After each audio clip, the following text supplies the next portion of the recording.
is it important that rafters line up opposite each other. If we're looking at this hip roof we had out there, we've got a ridge board and we've got hip jacks.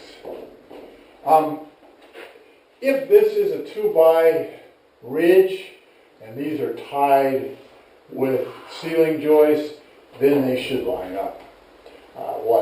Because that's forming that triangle that you need.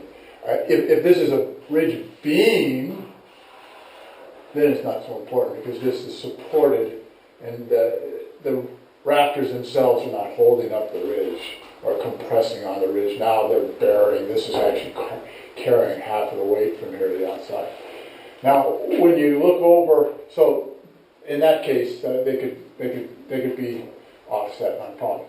Now let's look at the hip. The same thing pretty much goes true on the hip. If you've got a 2x as your hip, it's nice, and you've got ceiling joists that are going to go side to side. You've got your jacks over here. This is creating a tie. So here's our jacks. Here's our jacks. Here's our jacks. Here's our jack. A little tight. I don't know, some space in there. But we've got our ceiling joist. It's catching these two jacks. We've got another ceiling joist that's catching these, or maybe 2-foot center, so every 4 foot. We've created a tie across the building as well, and that is actually, you're not thinking about it, this isn't touching this, but by the time it's plywooded, you've created a solid thing. So this tie is actually helping to hold that up in a small sense.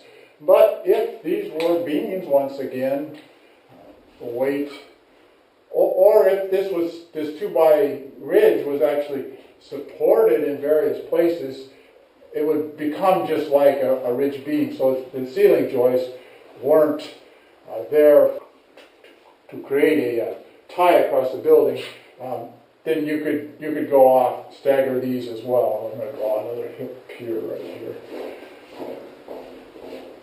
So they would need to line up if we had a beam here, or if we had this was braced, it becomes like a beam in that it's carrying all the weight. On a valley, it really doesn't make any difference at all because a valley is it has no support in the sense that these are coming down from this ridge and these are coming down from the other ridge, and everything's just falling upon this. This will need to be braced or sufficiently strong to carry that. So whether they're opposite each other or staggered, it's not really making any difference.